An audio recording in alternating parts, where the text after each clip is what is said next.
I never thought surprising my son after work would end with me curled up under a blanket, choking back tears as he called me useless. September 3rd, 2024. Around 4:15 in the afternoon, I was crouched low in the back seat of Ethan's dusty gray Honda Civic, hiding under the old army blanket he kept back there for emergencies. The plan was simple. Funny, even. He always got his coffee from Café Molinar after work, and I happened to be in the area dropping off some prescriptions. When I saw his car parked out front, I thought I'd pull a little motherly stunt. Climb in, stay quiet, then pop up and say, "Boo!" like we used to when he was little. The doors opened a few minutes later. I heard Juliet's laughter first, then Ethan's voice, lower and more tired than I remembered. I stayed still under the blanket, listening for the perfect moment to jump out, but then I heard Juliet say, "She dresses like a thrift store mannequin. I mean, it's sad." Ethan grunted, not disagreeing. "And that car," she added. "I swear it shakes when she pulls into the driveway." I started to shift. Maybe they were talking about someone else, a neighbor, a friend. But then Juliet's voice hardened. "Once we get that apartment, we need to put her in a home. Seriously, she's outlived her usefulness." Silence. My son didn't say a word. Not to defend me. Not even to shift uncomfortably. Just more sipping sounds and the rustle of pastry bags. I don't know how I kept from gasping. My face flushed hot, then cold. Every nerve stood at attention. My body tensed like I was prey, trying not to be detected. And then, clumsily, I fumbled my phone in my coat pocket. It buzzed under my palm, and in the scramble to silence it, I must have pressed record. A voice memo started. Caught everything. Backseat.mp3. That 5-minute file would become the most important thing I owned. They left 10 minutes later, never knowing I was there. I waited until I saw the taillights fade, then uncurled myself and stepped out, shaky-legged, into the fading Richmond sun. My hands trembled as I pressed stop on the recording. They had no idea I knew. Not yet. But something in me, something vital and deep, shifted in those moments. And once it shifted, there was no going back. That night, I sat alone on my porch with the recording in my lap, the late summer breeze brushing against my skin like it was trying to comfort me. The crickets chirped in steady rhythm. I didn't press play right away. I just sat there, letting the quiet settle around me, the way you let your ears adjust after a long, loud storm. Then I listened again. Juliet's laughter, her sharp-edged words, Ethan's silence, outlived her usefulness. I didn't cry. Not this time. Instead, I felt something quieter, heavier, hollow, like the moment when a bell stops ringing but your chest still echoes from the sound. They had texted me earlier that evening like nothing happened. Ethan, "Love you, Mom. Hope your day was good." Juliet, "Thinking of you. Want to do brunch soon?" Brunch. I pressed my thumb against the edge of the phone screen and stared at their names. My phone buzzed again. An automatic reminder to refill my medication. I ignored it. I looked out across Forest Glen Drive. My little duplex was still mine. 2 bedrooms, cozy porch, the creaky front gate I always meant to fix, the lease, the electric, the gas, still in my name. My name.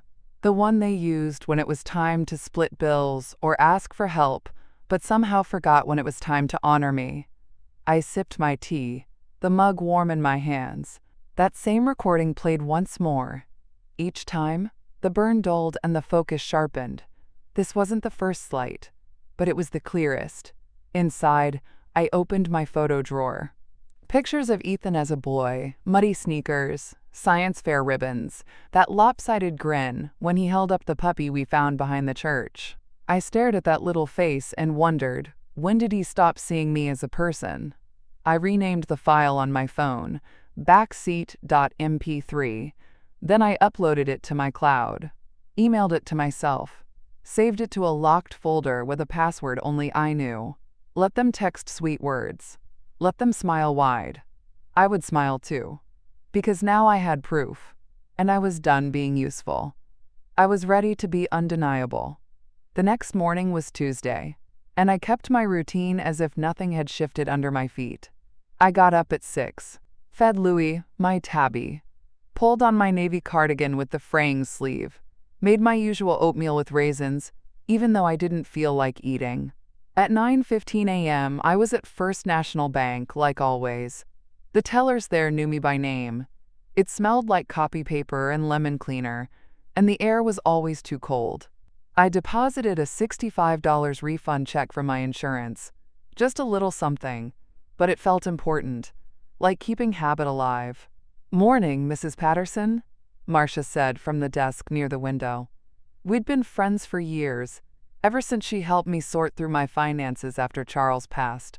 "Morning," I said with a smile that cost a little more than usual. From the bank, I drove straight to Briarwood Senior Apartments, not for myself, but for Mrs. Rollins, my neighbor down the hall. I'd picked up daffodils for her from the market. Yellow ones, her favorite. "Oh, Renee, they're lovely," she said, holding them to her chest like they were gold. "Your hands are always full of kindness." I stayed and helped her reach a casserole dish from the high cabinet.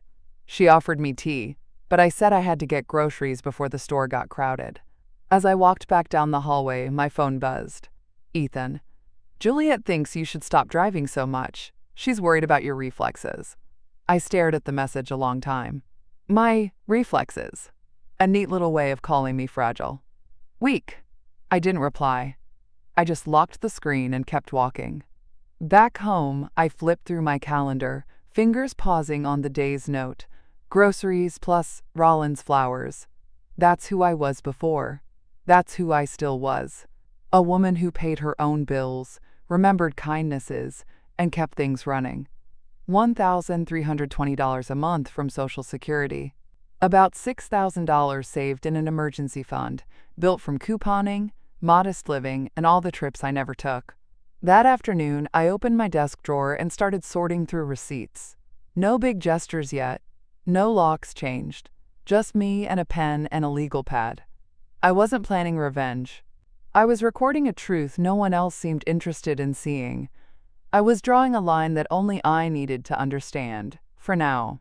That night, as I folded laundry and watched the news on low volume, I caught sight of Ethan's old spare key glinting from its hook by the door. My hand froze on a towel. That key had hung there for nearly 2 years. December 2022. It had been a cold afternoon, the kind that slips into your joints. I remember I just finished making soup, split pea, his favorite, and they'd both come by with takeout containers and bright voices. "Just checking on you, Mom," Juliet had said with that big, performative concern she always wore like perfume. "We were thinking, maybe you should give Ethan a spare key. You know, just in case." I blinked. "In case what?" "In case you fall," she said. "Or lock yourself out. You never know." She reached over and gave my hand a soft pat, warm fingers, glossy nails, that overly sweet smile. I remember thinking it was the first time she touched me without a motive that showed, so I gave it to them. The key, the access, the trust. Later that week, I forwarded Ethan a copy of my lease renewal, just in case, I said again to myself, like a woman practicing a line that might someday excuse her own choices. And when Juliet texted me that night, "Thank you for trusting us with everything. We'll always make sure you're okay," I'd actually felt a little proud. Like I was being a wise woman, prepared. Funny how something as simple as a key can shrink the world, can undo your safety. I stood there now in my living room, the folded towel pressed against my chest. That same key, still hanging right where I left it, now felt like an open invitation. A loose window in a storm.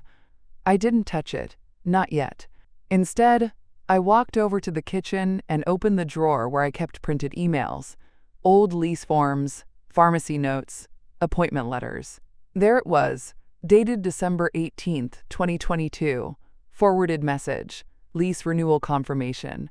I'd handed them trust like it was something small, harmless. But now, every generous thing I had ever done was starting to glow at the edges, hot with implication.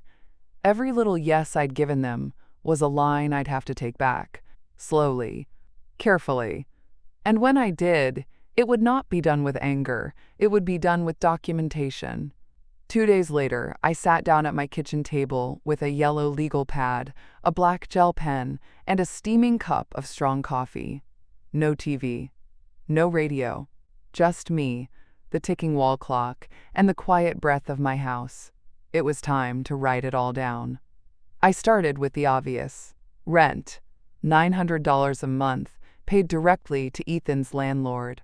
I pulled out my bank records, flipping through each statement like a calendar of sacrifices. 24 months straight, not a single payment missed. $900 times 24 equals $21,600 car repairs, 2 brake jobs, 1 alternator, and a set of new tires. I found the receipts tucked in my filing box. $1,100 wedding deposit. I'd written that check with shaking hands and a hopeful heart. $3,000. Paid to Marigold Events for a venue I was told I'd love. Never saw it. Groceries and gas. An average of $120 a month. Milk, cereal, gas fill-ups, bulk paper towels, snacks Juliet liked.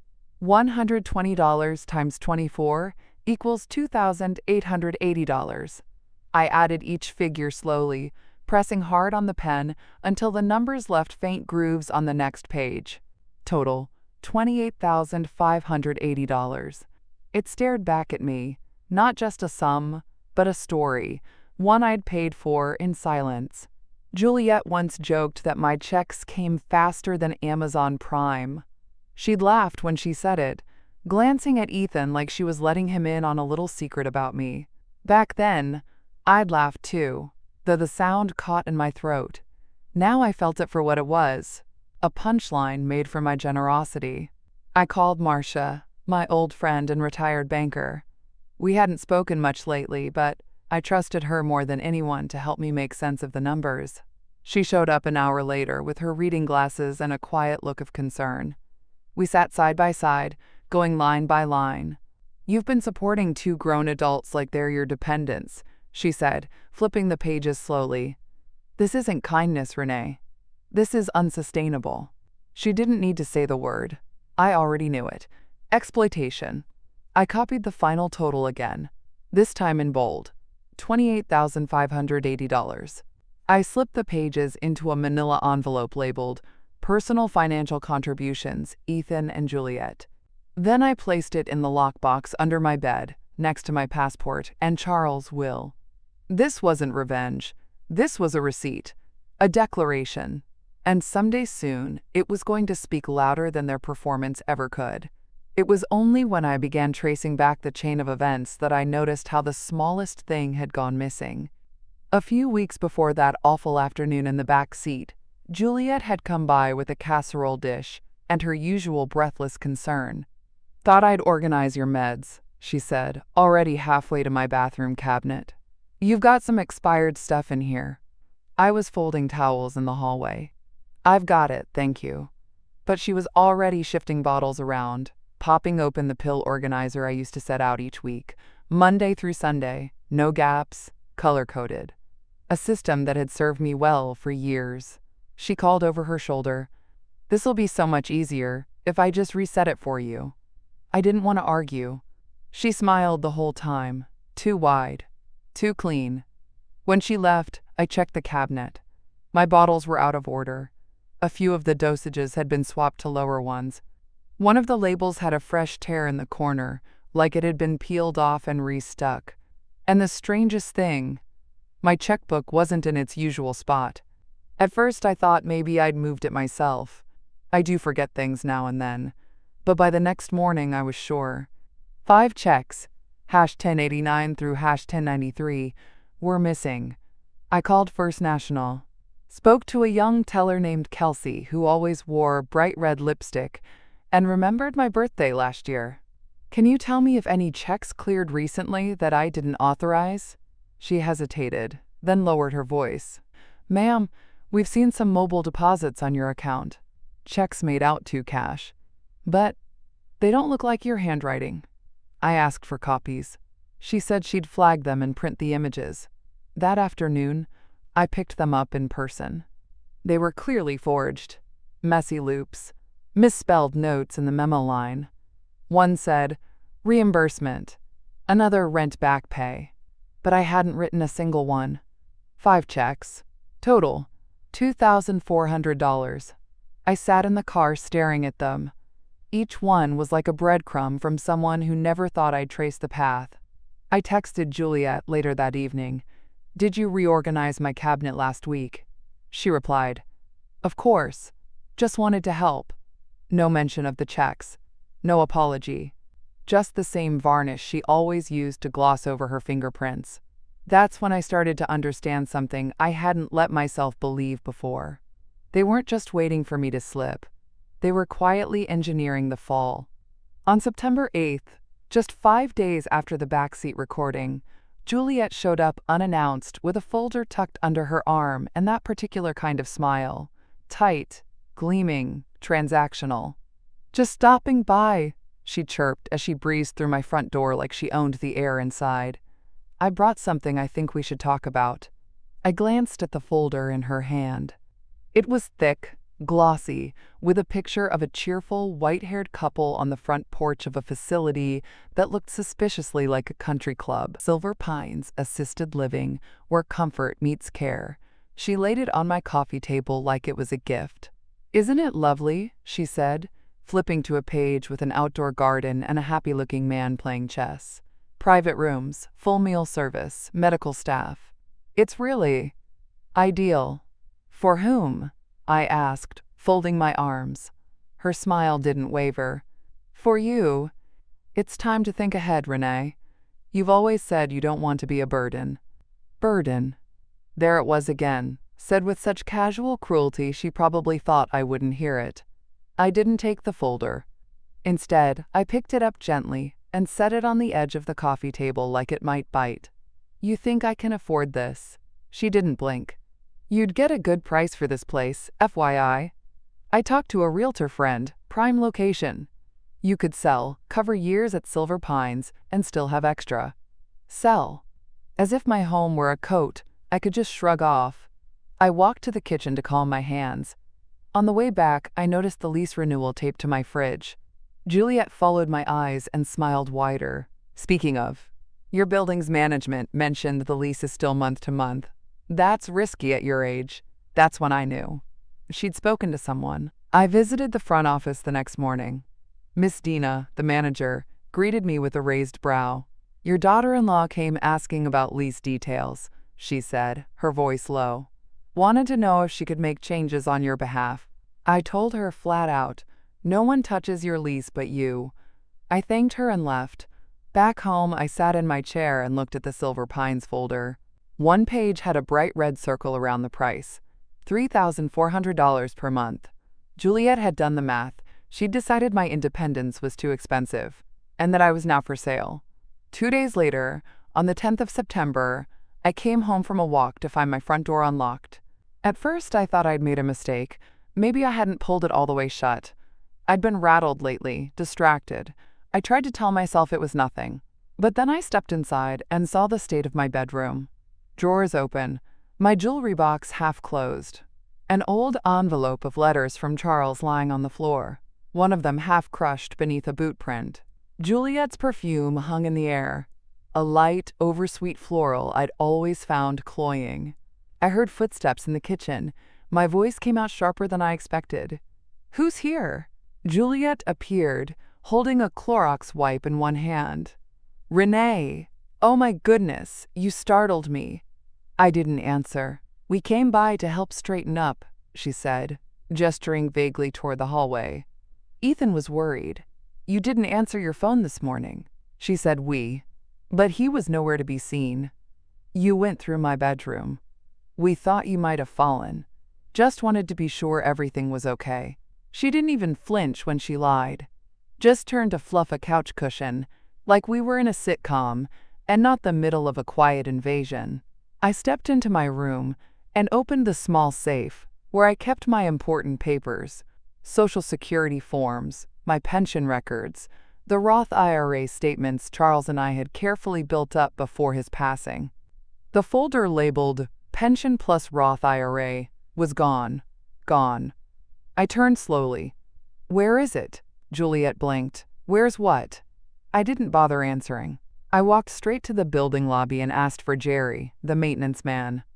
Did someone use a key to get in? I asked. He scratched his beard. Yeah, actually. Your son, I think. Came in around 11, used his own key. Didn't sign the guest log, though. I can make a note if you need me to. I nodded. Back upstairs, I changed the lock on the inside bolt. My hands trembled as I removed the old chain. The screws squealed in protest, like even the door itself wanted me to fight back. Later, I sat down and tried to breathe. The space around me no longer felt like home. It felt like an unlocked suitcase at an airport. Rummaged, picked through, noticed.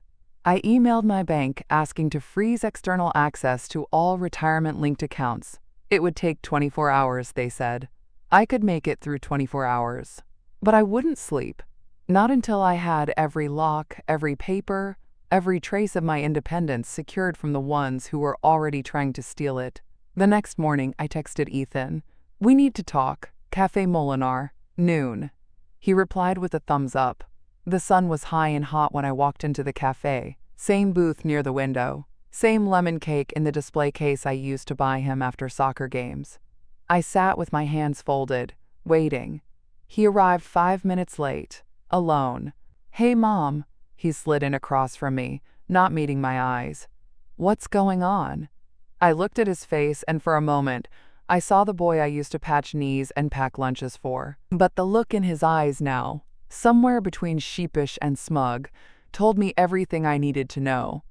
You used your key, he blinked. Juliet said you weren't answering. We got worried. You took documents from my bedroom. He leaned back. Mom, you've been acting strange, hiding things, being paranoid. Juliet's just trying to help. There it was, the gaslight. I tilted my head. You know what's strange? Losing track of my retirement folder. Or missing checks I didn't write. Or my own son, standing in my home while his wife digs through my drawers. He scoffed. You're overthinking everything. I reached into my purse and pulled out a napkin. On it, I'd written 3 things. Missing folder. 5. Forged checks. Unauthorized lease inquiry. I slid it across the table. Tell me I'm imagining those. He didn't look at it. Instead, he stared past me, out the window, like maybe the answer was floating somewhere out there, if he just avoided my eyes long enough. You're embarrassing yourself, he finally muttered. People are worried. The words made something inside me go still. Not angry, just vacant, like an elevator had dropped inside my chest. A few tables away, I saw Nina, the barista with the pierced eyebrow, watching us. Her eyes darted away as soon as I met them. I got up, left the napkin where it was, and walked straight to the restroom. I stood at the sink, staring at my own reflection. My lips were trembling. My eyes were wet. I locked the door behind me and let the tears fall. Quietly, quickly. When I came back out, Ethan was gone. The napkin, too. My phone buzzed as I left. Juliet, you embarrassed Ethan today. Not cool. Maybe take some time to yourself, Renee. I didn't reply. I just stood on the sidewalk and breathed. They wanted me to question my own mind. But I'd stopped doubting myself. Now I was just choosing the right moment to show them how clear I really was. That night, I didn't sleep. I lay in bed, the ceiling fan casting slow shadows across the room, my mind playing back every word from the cafe, every silence, every deflection. They weren't worried about me. They were circling the perimeter of my life like hunters testing a fence. At 2:27 a.m., I got up, walked to the bathroom, looked in the mirror. There I was, pale, lined, tired, but not weak. I pulled a sticky note from the drawer, wrote 2 words in block letters, and pressed it against the mirror. No more. It wasn't rage anymore, or heartbreak. It was a kind of cold calm, like the sound the air makes just before a storm breaks loose. By morning, I opened my laptop and began scanning bank statements into a new folder labeled 2021 minus 2024 transfers. Then I backed up Juliet's text messages, Ethan's bank-dependent emails, every PDF and invoice I'd stored over the last 3 years. I saved it all to a password-protected USB drive shaped like a tiny brass key. Charles had given it to me once as a joke back when we were organizing our wills. I smiled at the memory. Then I slipped it into a drawer, right beneath the sticky note. My reflection stared back at me. Older, yes, but sharper. Sure. Around noon, Ethan texted again. Ethan, let's talk soon. No stress. We love you. No stress. As if I hadn't spent weeks watching my life unravel under their smiles. I didn't respond. Instead, I pulled out the torn Silver Pines brochure Juliet had left behind and taped it next to the sticky note. No more. $3,400 per month. Silver Pines missing. Roth IRA folder. 5 forged checks. Lease inquiry. A growing ledger of truths. I called Pastor Owens later that afternoon. His voice, warm and steady, answered on the second ring. Renee, how are you, sister? I need a little guidance, I said. And maybe someone to pray with. Things are shifting. He didn't ask questions, just said, come by the church Thursday, we'll sit in the garden. I felt the tightness in my chest loosen just a bit. By nightfall, I'd scanned everything. Bank transfers, messages, even photos of receipts. It wasn't about revenge. It was about readiness. They thought I was unraveling. But all I was doing was documenting. And next time they came knocking, I wouldn't open the door empty-handed. On the morning of September 14th, I walked into First National Bank for what I told myself would be the last time I arrived as anyone's fool. The branch was quiet. Mid-morning sun angled through the high windows, casting clean lines across the tile floor. I spotted Marcia behind her old desk. She hadn't worked there full-time in years, but every now and then, she picked up a shift to keep her brain sharp, as she liked to say. Marcia, I said softly. She looked up, and something in her face shifted when she saw mine. She stood, came around the desk, and led me into her little glass-walled office without asking a single question. We sat. I pulled out my folder. I need to revoke access to everything, effective immediately. Marcia opened her drawer and pulled out the necessary forms. Ethan? And Juliet. She nodded once. Together, we started closing the cracks. First, the shared utility accounts. I'd co-signed their electric bill 2 years ago when they were just getting started. Now, canceled. Next, the joint credit card Juliet had added herself to, supposedly for emergencies. Frozen. Canceled. Cut in 2. Then, the biggest move. I revoked my co-signature on the car lease. A sleek Honda Juliet drove but never paid a dime for. Technically, Marcia said gently, you're still financially liable until the lease ends, but you've now removed authorization for them to trade, refinance, or use your credit going forward. That's all I need. When we were done, she slid the confirmation letters across the desk. Each one was small, quiet, just words on paper.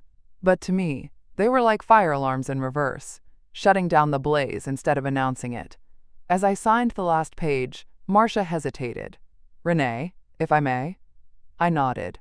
I've watched you be generous beyond reason. But what you're doing today isn't unkind. It's protective. There's a difference. I couldn't speak. I just squeezed her hand. Walking back to my car, I turned my phone back on. 2 unread emails. Juliet. Hey, did your card expire? The utility autopay bounced this morning. Ethan. Hey, we can't log into the credit account. Can you check? I didn't reply to either, just archived them. Quiet as a stone slipping into a pond. Back home, I made myself a sandwich and sat at the kitchen table. No shaking hands, no tears, only stillness. The kind that settles after you finally remember where the lock goes on the inside of the door. I had just changed the locks, only this time they were financial, and they fit my hands perfectly. By September 16th, My dining table looked more like a command center than a place to eat. Folders, USB drives, labeled envelopes, highlighters in neat little rows. The coffee pot was still half full from 6:30 a.m. I'd been at it for hours, sorting every transaction, every favor, every transfer made in the name of love, or something like it. I made a new folder, one I labeled in block letters. For my attorney inside, I placed printouts of the forged checks, side-by-side scans of my handwriting and the clumsy fakes Juliet had deposited. The mobile deposit timestamps, screen grabs of Juliet's texts about helping with bills, the wedding deposit receipt, the utilities, a scanned copy of the Silver Pines brochure with the red circle she'd drawn around the price. It wasn't just evidence. It was architecture, proof of a carefully built tower they'd been climbing, $1, one favor, one manipulation at a time. I backed it all up to the brass USB key again, then created a second copy on a fresh drive, labeled Family Finances 202-12024 Private. That one I slid into a pouch behind the cleaning supplies under the sink. Let them search drawers. They wouldn't find what mattered. At noon, my phone buzzed with a message from Juliet. Not a demand this time, not even a guilt trip. Just pure, honeyed concern. Juliet. Hi, Renee. Just thinking about you today. Are you okay? If you need help with anything at all, please don't hesitate. No punctuation before the please. She always forgot punctuation when she was bluffing. I didn't respond. An hour later, Pastor Owens called. Juliet reached out to me. I stiffened. About what? She said she was worried you were making rash decisions, that you'd pushed them away and stopped communicating. She asked if I'd check in. Said you might need guidance. I closed my eyes. Did she mention finances? She did. Framed it as concern for your future stability. She wants me to look unstable, I said, so she can take what I built. He paused, then spoke gently. Would you like a referral? A legal one? Yes, I would. By nightfall, I had an appointment scheduled with Denise Morgan, a church-recommended elder rights attorney, first thing Monday morning. That evening, I stood in my kitchen and looked at the dinner table, papered in receipts, bank statements, notarized letters. I thought of all the birthdays they forgot, the favors they cashed, the love they priced, and I knew something with crystal certainty. This wasn't about getting even. It was about getting documented, because when the lights came on, I didn't want a confrontation. I wanted a case file. September 17th was gray and cool, the kind of morning that held its breath. I took the bus downtown, wore my navy skirt, ironed crisp, my silver locket, the one with Charles's photo inside. A small reminder that I came from steadiness, from plans and patience. Denise Morgan's law office sat on the fourth floor of a red brick building near the courthouse. Simple brass plaque, frosted glass door. Mrs. Patterson? The receptionist asked as I stepped in. Yes, I'm here to see Ms. Morgan. 5 minutes later, a woman in her late 40s with short coiled hair and tortoiseshell glasses walked in. She extended her hand. Renee, I'm Denise. Come on in. Her office smelled like lemon oil and highlighters. I placed the brass USB drive in her palm like it was a holy relic. This has everything, I said. Statements, texts, audio. She didn't raise her eyebrows, didn't say, that's a lot.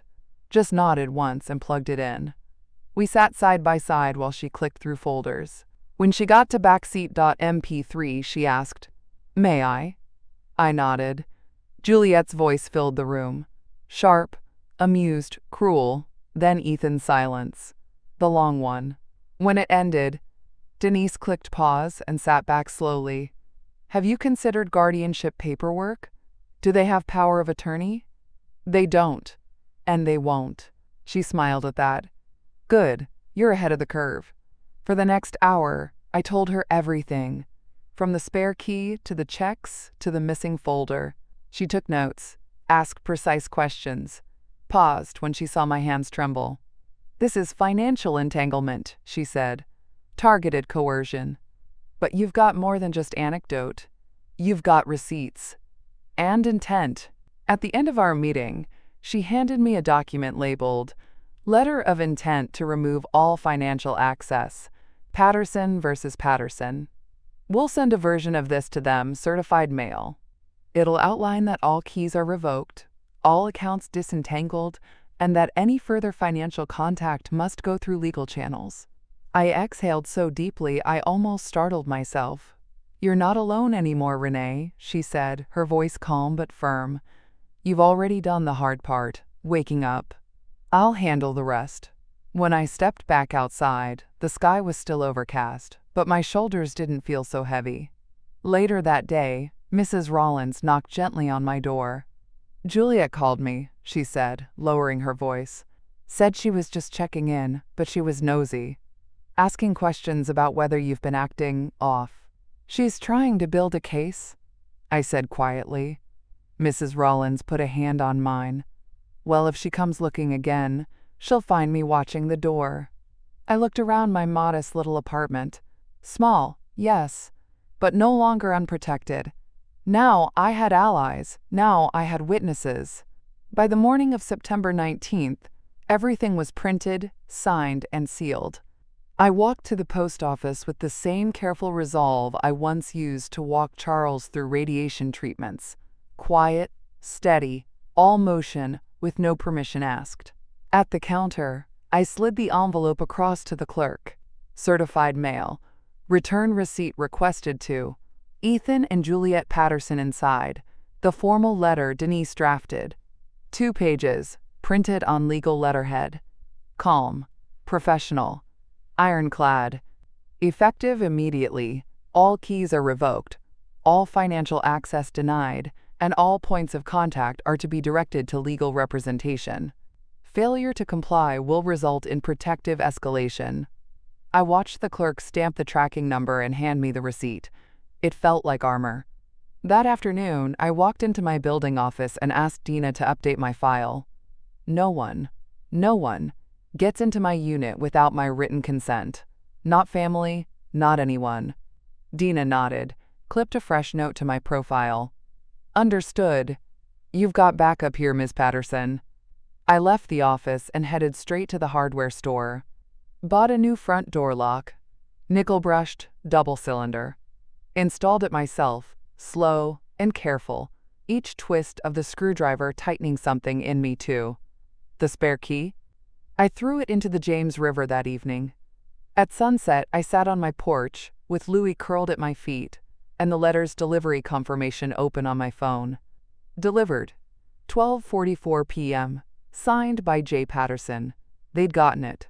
An hour later, Ethan showed up, pounding on my front door. Not knocking, pounding. Mom, open the door. I stayed seated on the couch, calm as winter. Seriously? He called. You sent a lawyer? What is this? You can't do this to us. I didn't answer. Juliet's crying. She's scared you're losing it. I stayed silent. You're making a huge mistake, he said, quieter now. We're family. That word, once sacred, now tasted like smoke. Through the peephole, I watched him stand there, waiting, shifting, simmering, until finally, he turned and walked off. I sat back down, hand resting on the envelope copy I'd kept for myself. Later that evening, Dina texted me a photo of the building's updated entry log. Access denied. Ethan Patterson. 3:27 p.m. reason. Not on approved list.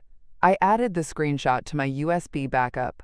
In my mirror, the sticky note still hung, now faded but holding strong. No more. They'd been told. Documented. Served. Not with fire. Not with fury. But with boundaries sealed in ink. Confirmed by law. And this time, they couldn't talk their way around it. This time, the door was locked. It only took them 3 days to retaliate.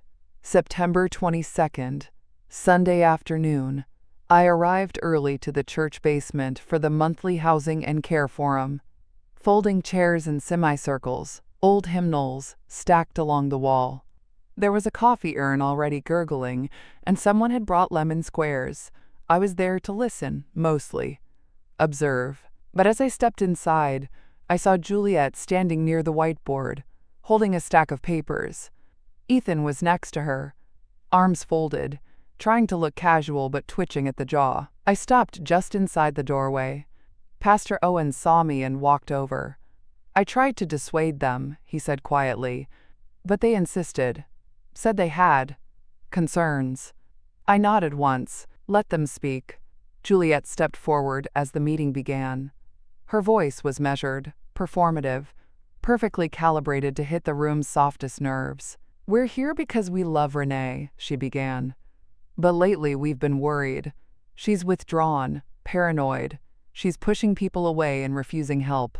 She held up a printed email, waving it like it was scripture. "This is the message we received from her attorney. It, frankly, reads like something drafted by someone not in her right mind. We're just concerned she's being manipulated or declining mentally." There were murmurs. A few committee members frowned. I stood, smooth and slow. "I appreciate your concern," I said. My voice didn't waver. "But I wrote that letter. I paid for the consultation. And I chose every word." Juliet blinked, smile faltering. "We're not trying to cause trouble, Renee. We just want what's best for you." "You mean control?" I said. "You want the right to decide what's best. But I've already decided." Pastor Owens raised a hand. "We don't assume frailty in silence," he said firmly. "Nor do we diagnose capacity based on disagreement." Juliet opened her mouth again, but he continued. "If Renee has chosen legal counsel and revoked access, that is her right." Ethan looked away. I turned toward the group. "Sometimes, protection doesn't look like a hug," I said. "It looks like a lock, a receipt, a paper trail." I didn't need applause. I didn't want sympathy. I just needed the room to hear it from me. Later, Sister Lenora pulled me aside and pressed a folded slip of paper into my hand. "If they try that again," she said, "you bring this to the board." It was a copy of the bylaws regarding harassment and elder exploitation. By the time I left, Ethan and Juliet were already gone. But their performance had cracked, because this time, I wasn't sitting in the shadows of the back seat. I was standing at the front of the room. 2 days later, Tuesday, September 24th, I walked into the Fellowship Hall of Trinity Baptist Church at precisely 5:45 p.m. I wore my dove gray dress, the one with the pearl buttons. The hem brushed just past my knees. I carried a black leather folder in one hand, the brass USB key in the other, and a calmness I hadn't known in weeks. The room filled fast, folding chairs in neat rows, church fans fluttering, the low hum of air conditioning. The Housing and Care Committee had reconvened to review recent concerns. Juliet and Ethan were already there, front pew, hands clasped tight. She wore a crisp white blouse and sorrow-like perfume. He looked everywhere but at me. I stepped to the lectern at exactly 6 p.m.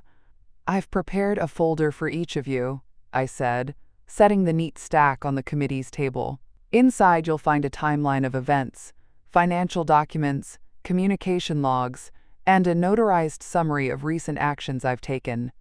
I looked at Juliet. Her fingers clenched the pew's edge. "Some of you heard them speak last Sunday. I thank you for letting them share. Now I'd like you to hear from me, not just with words, but with evidence." I turned to Pastor Owens, who stood behind the AV cart, and gave him a small nod. He plugged in the USB. The room went quiet. Then came Juliet's voice, recorded, crisp, unmistakable. "Once we get the apartment, we can put her in one of those homes and finally be done with it." Laughter. Then silence. Then Juliet again. "She's outlived her usefulness." And Ethan. Quiet. Saying nothing. I turned to the room. That was September 3rd. I was in the back seat. They didn't know I was there. I didn't cry. I didn't even flinch. Instead, I opened my leather folder and read aloud from my own ledger. Itemized support, $28,580 given freely. Forged checks, utility accounts. The missing pension folder, Bank freezes, legal letters, lock changes. I have not declined, I said. I've simply decided. Sister Lenora, seated near the center, held up her folder. This is thorough, she said. Dated. Cross-referenced. Juliet started to speak, but Pastor Owens raised a hand. This is Renee's time. We'll hear from counsel next. At the back of the room, Denise Morgan stood and approached, her briefcase in hand. She would speak next, validate every document, every step I'd taken. But before she even opened her mouth, I saw it. The shift. Juliet blinking too fast. Ethan folding into himself. The truth wasn't just being told. It was displayed. Backed by timestamps, signatures, silence finally replaced with sound. I stepped back from the lectern, calm as a closed book, and waited for the weight of my words to land. On paper, in person, before God and everyone. Denise stepped to the front with a quiet authority that didn't need volume to command the room. She wore a navy blazer, her braids swept back, her hands resting lightly on the folder she brought. "Good evening," she said, voice calm but crisp. "I'm attorney Denise Morgan, representing Mrs. Renee Patterson." She turned slightly toward the committee. "What you've just heard is a recording, verifiable and time-stamped. What you've received in your packets is corroborated financial data, forged checks, unauthorized account access, and 3 years of financial dependency funneled through emotional manipulation." She paused, let the words settle like stones dropped in still water. "I've reviewed every document personally. I've spoken with her bank, her building manager, and 2 other witnesses named in your materials, Mrs. Marcia Lennox and Ms. Dina Broyles. All confirm the legitimacy of the claims." Juliet tried to interrupt. "This is being twisted," but Denise held up a hand without even turning toward her. "I'm not here for debate," she said, "only validation."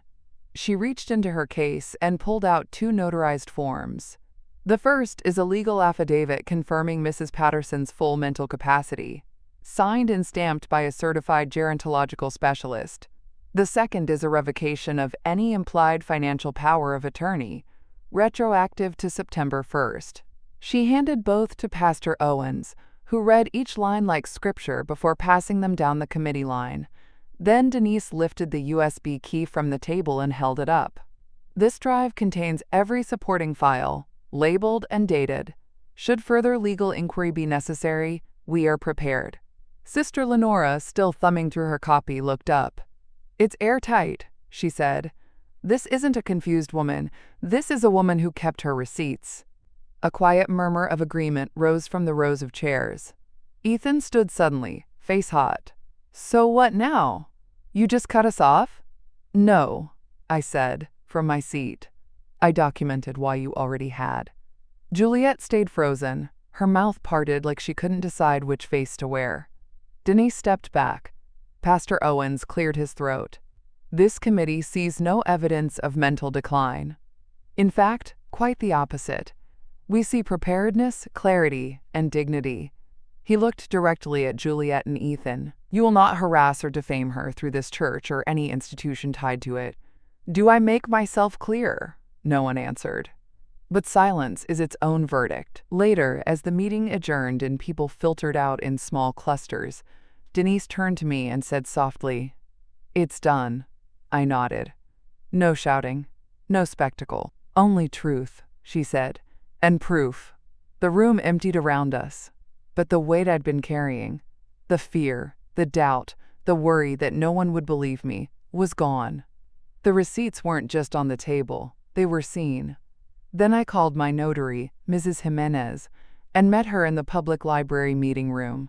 We sat under humming fluorescent lights as I signed 2 documents: revocation of power of attorney, updated last will and testament. "I'd like to name new beneficiaries," I told her, sliding the paper across. Instead of Ethan and Juliet, I listed the Patterson Community Scholarship Fund to support low-income high school seniors from Richmond. Mrs. Elaine Rollins, who'd never once let someone gossip about me without stepping in. Once the notarized stamps dried, I walked to First National and asked to speak with the custodian of accounts. "Two changes today," I said. "No access to beneficiaries without a death certificate, and no changes to this file without two forms of ID."